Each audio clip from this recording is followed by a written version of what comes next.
A lot of things going on throughout the country right now. Plenty of action, plenty of turmoil. You know, NASCAR has just banned the Confederate flag from their events, which that seems to be upsetting the majority of their audience, and the least surprising thing ever. Many die-hard NASCAR fans have the Confederate flag tattooed on their body somewhere, so looks like those folks will be wearing long sleeves to the track this summer. And then on the liberal outrage radar, you've got people out in Seattle taking over the city. They're taking over the city and turning it into one big giant police-free fantasy land, so that's nice.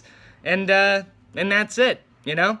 Those are the two sides of the spectrum in America right now. We've got adults who are openly weeping about the removal of a flag for actual losers, and then we've got people living in the land of make-believe who want America to become one big transcontinental ANTIFA commune. I like our chances as a civilization. But those are your options right now. Those are your options, so pick a team and then log on to Facebook to do some activism. There's no room for individual thought. Just join a team and get online. Get online to religiously hammer home your team's approved set of ideologies in the comment section. That's all you can do as a patriot, you know?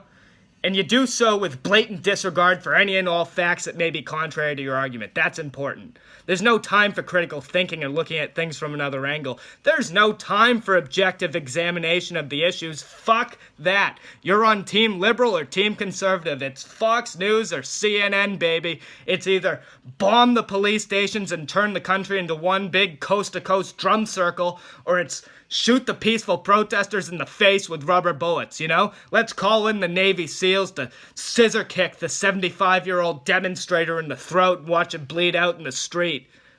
There doesn't seem to be much middle ground, though. It really doesn't. And I think there should be. I think there should be a little bit of middle ground between a fully militarized police state and no police at all. You know, we live in a country where politics is binary and gender is not. On the NASCAR side of the spectrum, you've got, it's just a bunch of monosyllabic mouth-breathers from Indiana declaring to their 8 fucking Facebook friends that they won't be watching the races anymore. That's a tremendous loss to the sport. I ain't gonna be watching NASCAR no more if and I can't find my rebel flag.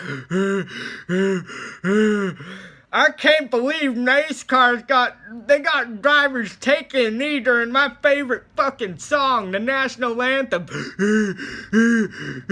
Hey, grow the fuck up. Here's a solution. Ditch the Confederate flag.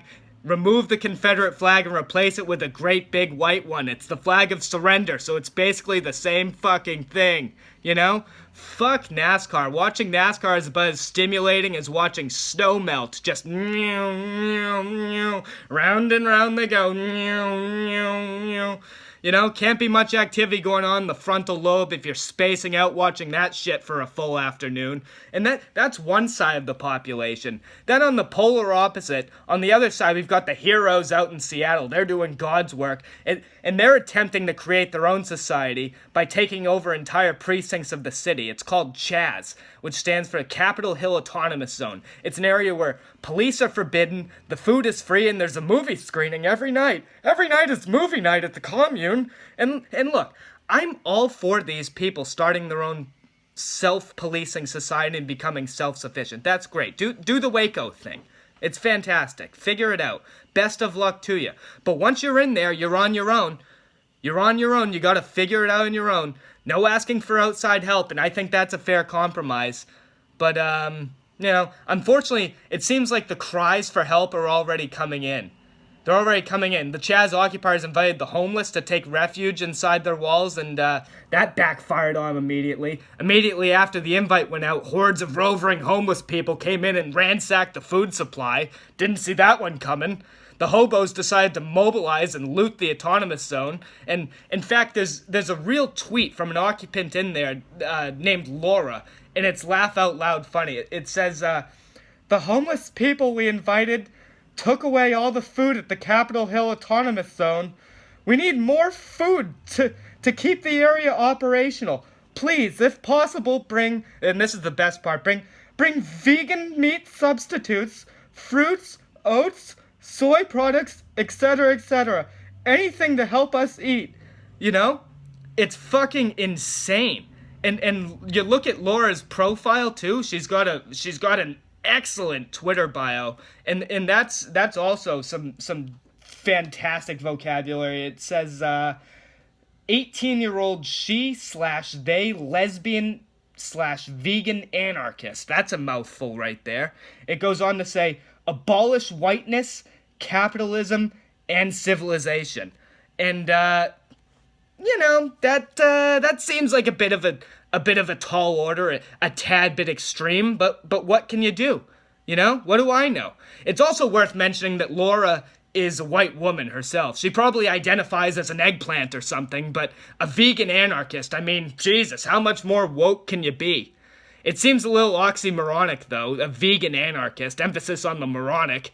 It's about as insane as a quadriplegic personal trainer, or a toothless dentist. How about a blind optometrist? That sounds nice. But those are the choices in the country. Those are the teams. We've got the vegan anarchists or the mouth-breathing Confederates. The mouth-breathing Confederates who care more about racist statues coming down than they do about the unjust murder of black people at the hands of law enforcement. Two pretty shitty options, if you ask me. And the same can be said about our two options for president in the upcoming election.